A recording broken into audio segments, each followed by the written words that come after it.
Welcome to this small Outer Worlds tutorial, I guess you could say, on how you can get all 3 endings in just one playthrough.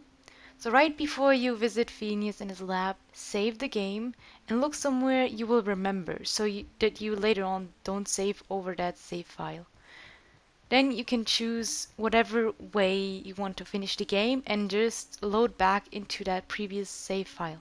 Just make sure you don't, save on that file that you designated as that backlog save file. Here's a good place to That's also the create house a computer up ahead. backlog save, I'll admit, I'm especially if you curious want to go the there. dumb ending, if you want to see that too, and you just followed, for example, Phineas' quest line or Sophia's, and you want to get back and finish the other ending. It's great to have this save file too, right before you have to make a big decision where to send the hope.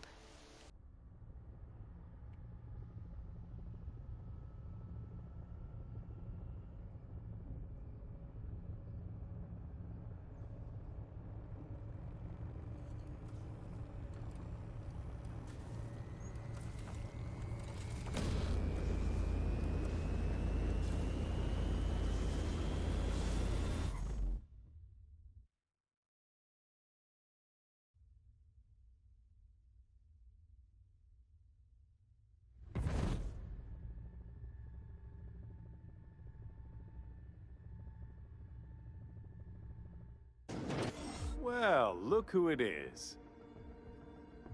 I'll be damned. I was prepping the studio for our announcement, and here you are as a bonus. Ah, and the wayward doctor. Are you about done with your escapades? We have faces that need lifting, after all. These days, I'm more interested in breaking them. Wouldn't mind taking a swing at yours. Ah, I knew I smelled Monarch when you lot walked in. The stench of sulfur, depression, and desperate bravado is unmistakable. Keep talking, and you'll be smelling iron. Ain't nobody so important I won't put a bullet in him. When you go off and get yourself shot, try to avoid taking one to the face. I'll want it recognizable to show to my citizens.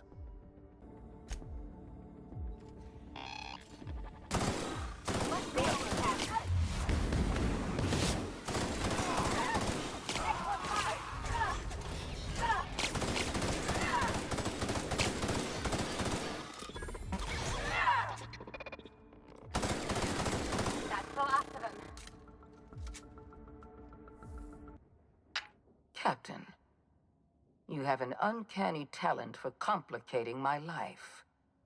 You've been working with Dr. Wells from the beginning. When we moved to arrest him, he was prepared. I lost good soldiers in the attempt. You've disrupted the balance of power. You've upset the natural order of things. You've introduced uncertainty, and there is nothing I despise more than uncertainty. Damn, I sound Typical. pretty awesome. Running your mouth in the middle of a crisis. It's almost as if you delight in chaos. My reports said you were simple-minded. I simply never imagined you'd be stupid enough to throw the entire system into chaos. I should have dealt with you a long time ago. You were always too dangerous to leave unchecked. Aw, stop, you're making me I blush. suppose I shouldn't be surprised by your impertinence. Leaving you alive was my greatest mistake, but it is a mistake I intend to correct. I have Dr. Wells in my custody. Once I've secured his cooperation, I can move forward with the program. I can repair the damage you've done. I can set things right. In that we are in agreement. Yep, An I end to killed many violence is people. precisely what I want. An end to chaos. An end to senseless loss of life. The only obstacle standing in my way is you. I take no pleasure in this, you know. I simply have no other option.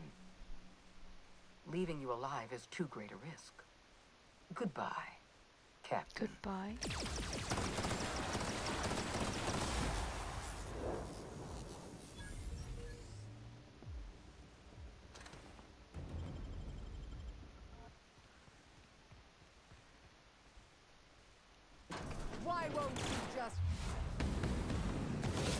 Oh wow, she was easier than I expected.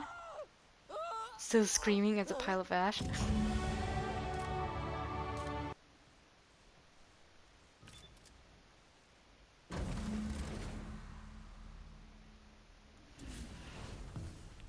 You don't know how glad I am to see you. You did the right thing. Akande was a monster. Her death was much deserved, and long overdue. And you lunatic, you broke into the board's own fortress just to rescue one doddering old man. You are absolutely out of your mind, and I can't begin to thank you enough.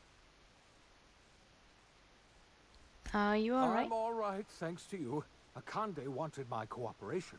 I'm quite sure she would have beaten it out of me if you hadn't arrived. You've broken the board's stranglehold on this colony, and you saved my life. But there's still so much we have yet to accomplish. You and I are going to have to work harder than ever to save Halcyon. I'm afraid the situation is far worse than any of us ever anticipated.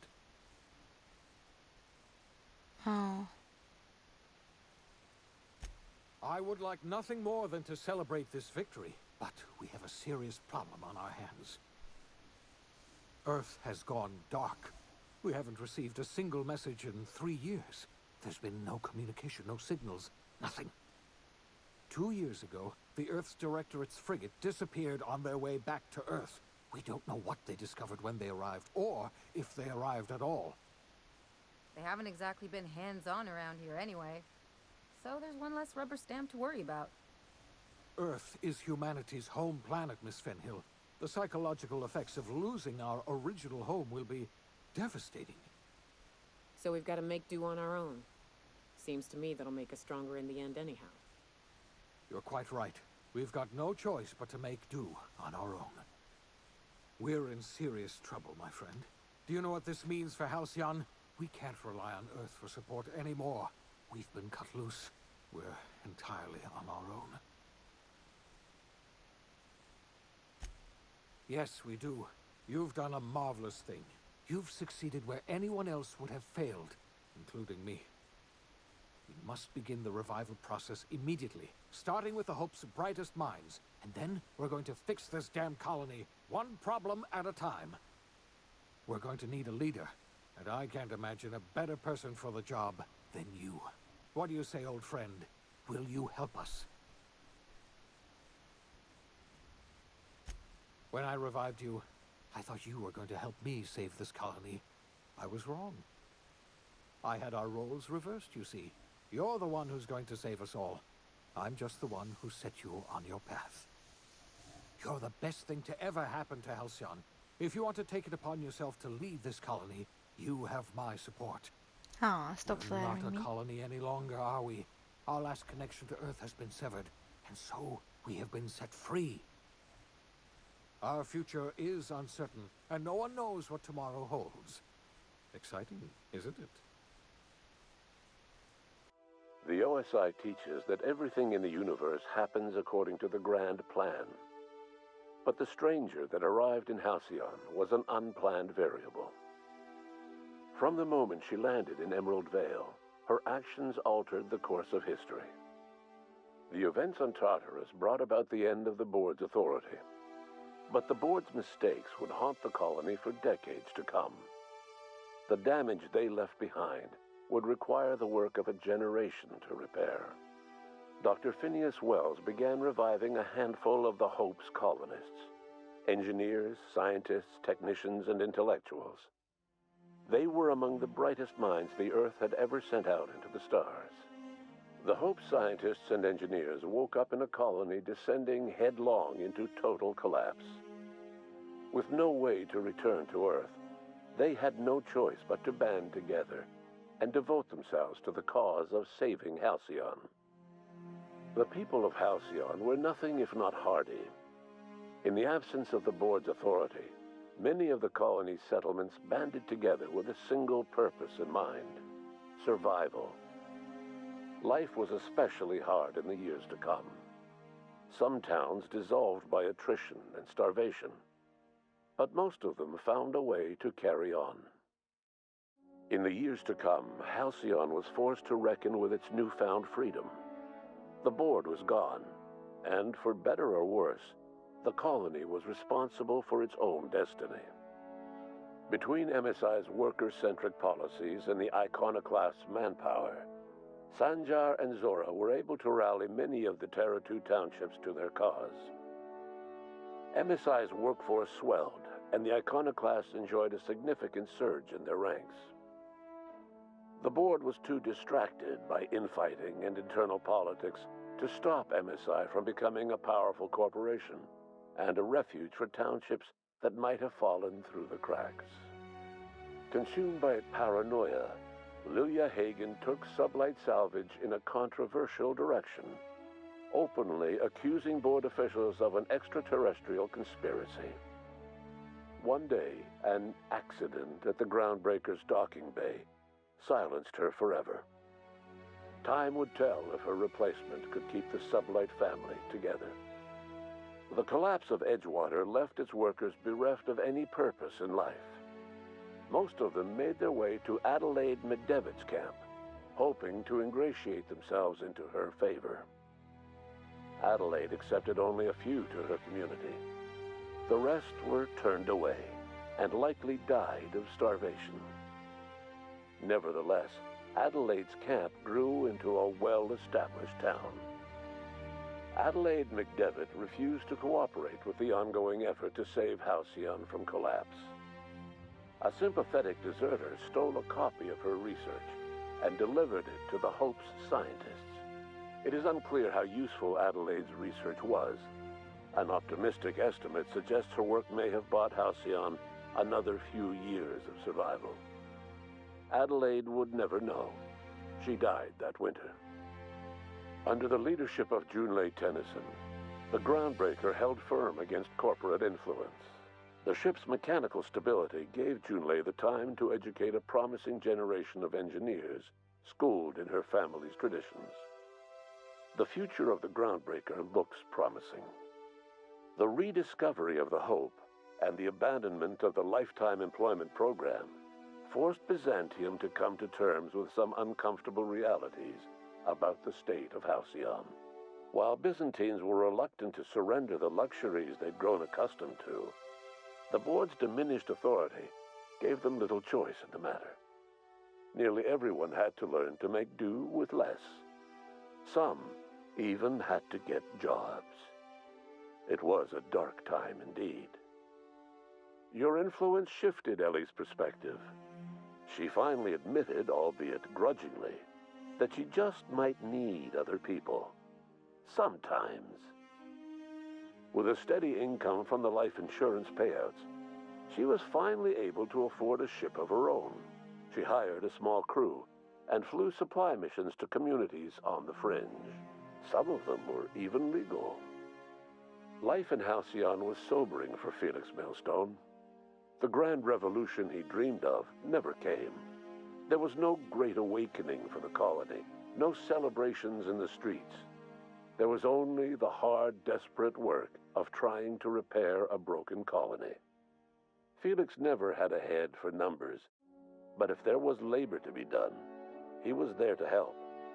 Eventually, Felix realized that the work of a revolution was done with two hands.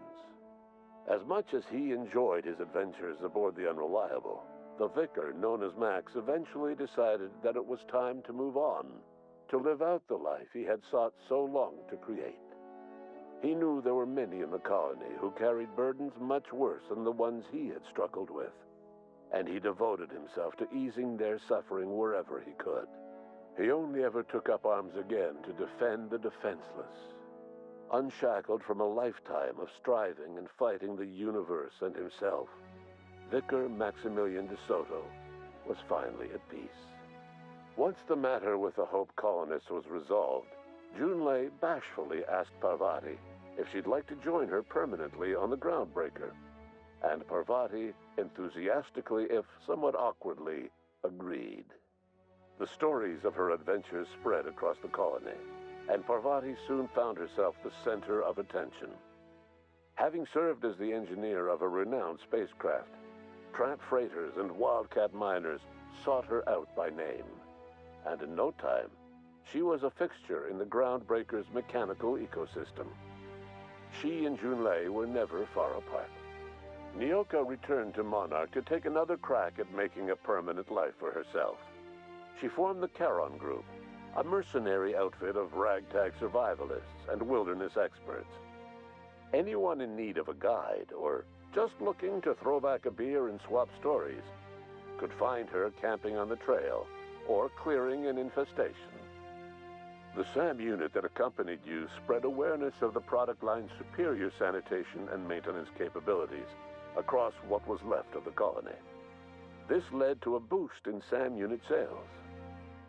Did you know that SAM units are the longest-lasting, toughest-acting cleaning solution in Halcyon? Minister Clark was released from house arrest, and his contact with you gave him a sense of renewed purpose and vigor. Once it became clear that no help would be coming from Earth, he threw his considerable efforts and talents into helping Halcyon manage the crisis before it. As for Dr. Phineas Wells, he spent his remaining years in his orbital lab. He eventually came to terms with his own past and was able to forgive the mistakes of his younger self by devoting his remaining years to serving the colony. Dr. Wells was able to revive many more scientists and engineers than he first expected, thanks to the additional batch of chemicals you stole from the Ministry. Wells never forgot about the human lives that were lost in acquiring these chemicals. In the end, Dr. Wells was able to save every scientist and engineer aboard the Hope. Over the next decade, nearly all of the Hope's remaining colonists were successfully revived. Halcyon saw a period of rapid technological and scientific advancement. Breakthroughs in dietary supplements saved the colony from starvation. Geoengineering projects and social reforms began to change the structure and character of the colony.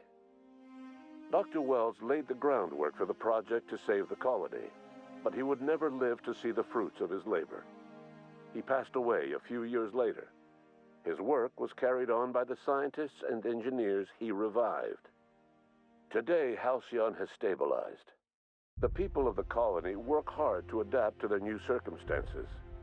Nearby colonies send aid and supplies. Life will never be easy in Halcyon, but for the first time in its history, there exists a sense of real, genuine hope about the future. And what about you? The unplanned variable in the history of Halcyon. Long after Wells passed away, you carried on his work with more energy, determination, and brilliance than he could ever muster. The years that followed were hard, but Halcyon survived by the efforts of the Hope's most promising colonists, the greatest of which was you. No one knows what's happened to Earth, and no one knows what the future has in store for Halcyon. All we know for certain is this: the name of the Unreliable and that of its intrepid captain will remain the subject of countless stories for years to come. I admit part of me expected you to stand by your old friend. For better or worse, Wells was responsible for putting you back on your feet. That said, he's also a wanted criminal. For information regarding his whereabouts, you are entitled to collect a reward from Percival. I've just been informed that the problem of Edgewater has been permanently resolved. Yeah, I killed the people, just like you said. I'm not You proud should of be it. proud of yourself, Captain.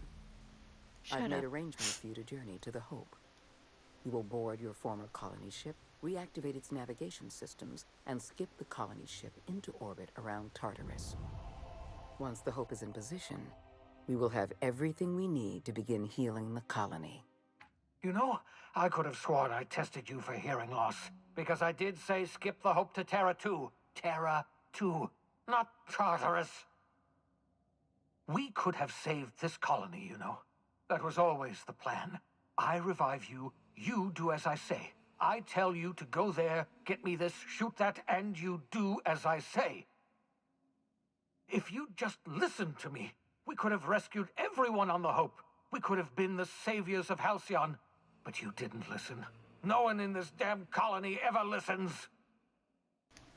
What did you say? I can't hear you. What? Oh, is this thing not working? Can you hear me now? Oh, he fell for it. Wait a minute.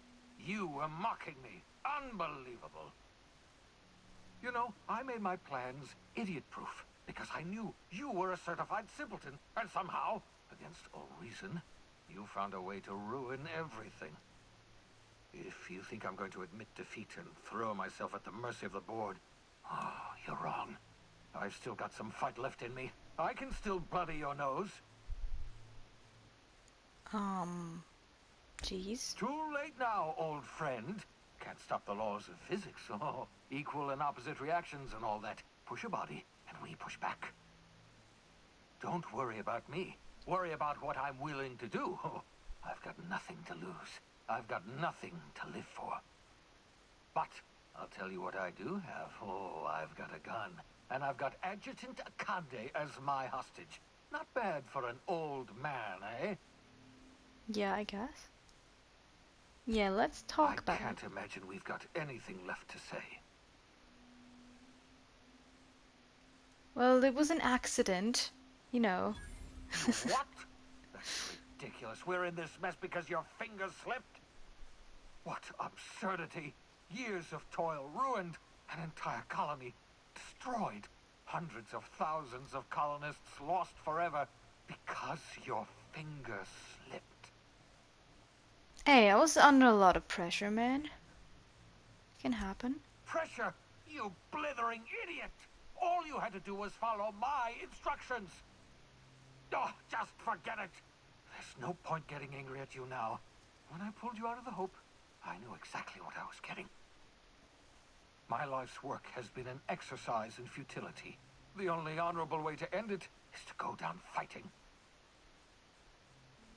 Yeah, I was the only one of your experience that lived. The other ones So died. you found out. I suppose it's not enough that you ruin my every plan. You must also humiliate me by reminding me of my failures. Yes, I've killed people. Is that what you wanted to hear? I experimented on dozens of the Hope's colonists. Every last one of them died in agony. Damn. Yeah, you're a pretty bad doctor. They were never patients. No, they were just things. Husks of frozen organic matter. It was only when the screaming started that they became people. It always starts with screaming, followed by thrashing, followed by cell death. The average human adult takes 93 seconds to completely liquefy. Damn, it's dark. He needs help.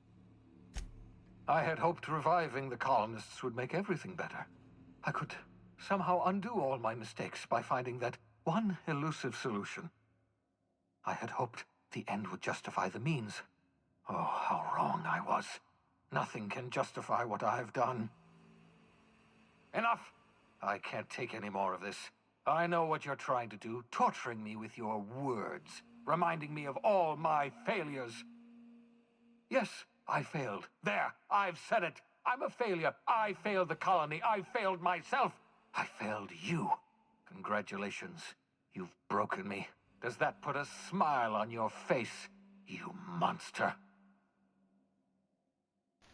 I guess there's nothing left to say. I've wasted enough of my breath arguing with you. I've programmed the Labyrinth's mechanical warden to kill you on sight. I'm sorry to have to do this, but I can't take any chances with you. Don't worry, I'll kill that You thing. are my greatest success, and my greatest disappointment. Die, you traitor!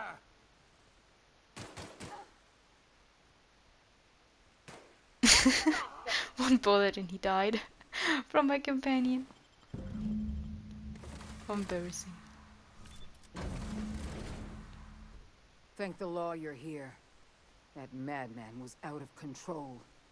You were right to put him down. Well, He was I too didn't. far gone to be of any use to us. And what about you? You aren't hurt, I hope. Oh, no, I'm okay. I think. I'm not hurt. Well, except for my pride. I can't believe that lunatic got the better of me. Yeah, and he was You've put old down too. the worst riot in our history. rid the colony of a dangerous madman, and saved my life. The board owes you a tremendous debt. We don't have a Good. moment to Better lose. pay up. We're gonna have to work together to save Halcyon, because the situation is far worse than you imagined. Yes, we do have a long road ahead of us, but I have faith in you. The service you've done for this colony is nothing short of extraordinary. You're the reason I'm still standing here today. The board will survive because of you, and as the board goes, so goes Halcyon. It's time we carried out the program. I trust I can count on your support, Captain. Guess I'll be leading the board now. I support your decision wholeheartedly. You've proven yourself the most capable leader in the colony. Now more than ever before, Halcyon needs strong leadership and a steady guiding hand. I look forward to serving as your adjutant. We're on our own now. Earth isn't coming to save us, so we're going to have to save ourselves. The OSI teaches that everything in the universe happens according to the grand plan. But the stranger that arrived in Halcyon was an unplanned victim. From the moment she landed the riots in Tartarus ended in a total victory for the board. Without any significant threats to challenge their power, the board asserted their control over the colony. The lifetime employment program began immediately, and the people of Halcyon did exactly what they were expected to do. They obeyed. Sophia Akande converted the labyrinth from a prison to a processing center. She jettisoned the original colonists out of the Hope and transformed the ship into a massive storage facility. One by one, the workers of Halcyon surrendered themselves to the program. They arrived with their families and their friends, their colleagues and their neighbors, and then, one by one, they marched into their stasis chambers. As the workers of Halcyon slept in their hibernation chambers, their settlements became ghost towns, left behind by the board to be reclaimed by nature. Only Byzantium remained, a shining beacon of civilization in an otherwise abandoned colony. The people of Byzantium spent the rest of their days gorging themselves on their stockpile of resources. As for the workers of Halcyon, they never felt the effects of the collapse. They never felt anything at all. As the board began to enact the lifetime employment program, Sanjar and Zora brought another option to the townships of Terra 2. Many workers joined MSI, bolstering Sanjar's ranks and giving Zora more forces to work with.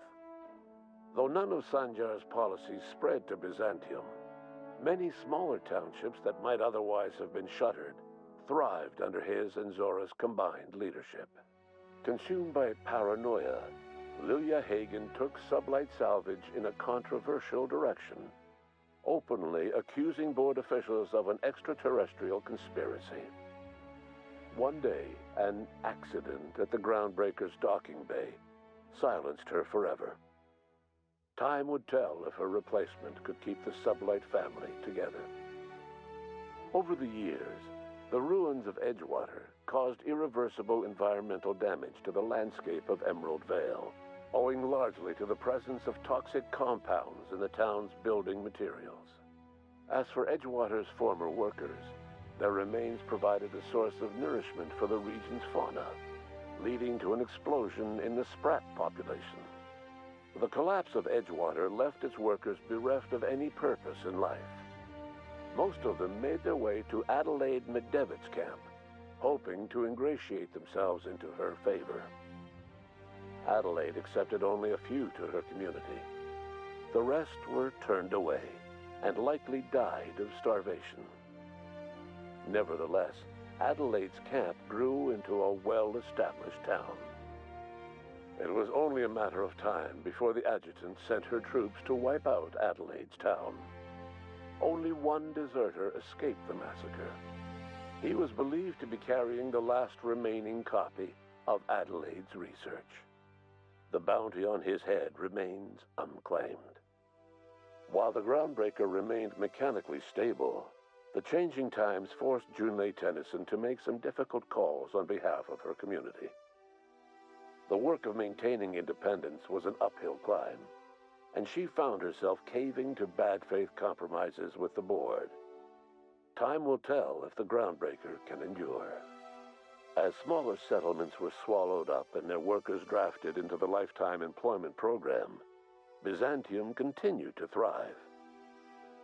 While its citizens lived in decadence and extravagance, a small cadre of scientists worked to solve the nutrition crisis that threatened Halcyon.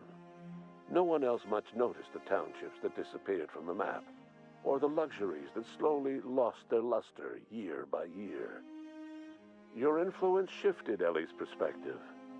She finally admitted, albeit grudgingly, that she just might need other people. Sometimes. With a steady income from the life insurance payouts, she was finally able to afford a ship of her own. She hired a small crew and flew supply missions to communities on the fringe. Some of them were even legal. As the board reasserted control over Halcyon, Felix came to realize that his life as an upstart rebel had come to an end. The board's victory crushed any hope for a grand revolution across Halcyon. And so Felix, once again, found himself without a purpose in life. And so, disillusioned with his former boss and with nowhere left to go, Felix left his crew without saying goodbye. He was never heard from again. As a reward for his part in her courageous rescue, the adjutant invited the vicar known as Max to become one of the leaders of the Order of Scientific Inquiry. But Max had no interest in serving any organization, let alone the OSI, which he knew would never tolerate his heretical theories. Instead, he attempted to minister to the people of Byzantium. They rejected his ideas, being far too satisfied with their own material comforts. Disillusioned, Max gave up and left the city. He was never heard from again.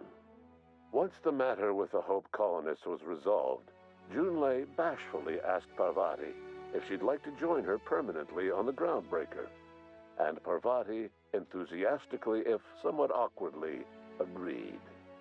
As the board began to roll out their lifetime employment program, Parvati was increasingly plagued by dreams of freezing to death, and rarely left their shared quarters.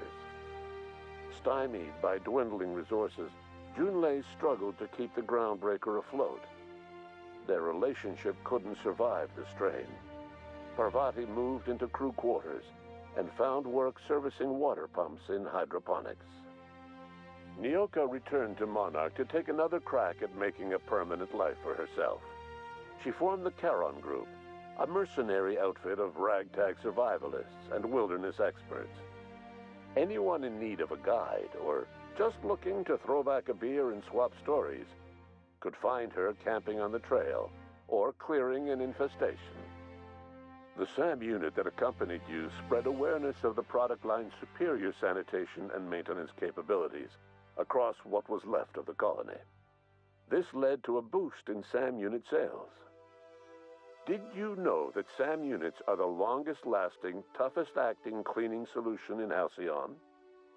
Minister Clark was released from house arrest, and his contact with you gave him a sense of renewed purpose and vigor.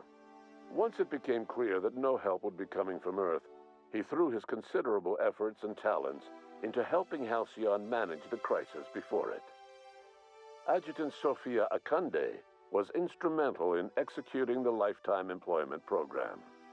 Following the death of Chairman Rockwell, Sophia Akande served as the loyal adjutant to her former freelancer, now the most powerful person in Halcyon. With Halcyon's workers suspended in a state of hibernation, starvation and chaos are problems of the past. The lifetime employment program succeeded in its goals, but that success came at a price. The Halcyon of today is nothing at all like the colony of yesteryear. Power remains concentrated in Byzantium, but all the colony's resources serve the lifestyle of the elite, thereby transforming Halcyon into one of the smallest and most exclusive colonies in the system. And what about you, the unplanned variable in the history of Halcyon? You brought an end to the chaos on Tartarus, and proved yourself the most capable leader left in the colony. With Sophia Akande as your adjutant, you returned in triumph to Byzantium. All of Halcyon was yours. In time, you demonstrated a talent for leadership that far surpassed your predecessor, Chairman Rockwell. With your steady hand, you guided Halcyon through the turbulent years to follow, and helped ensure the colony's survival. No one knows what's happened to Earth, and no one knows what the future has in store for Halcyon. All we know for certain is this: the name of the Unreliable and that of its intrepid captain will remain the subject of countless stories for years to come.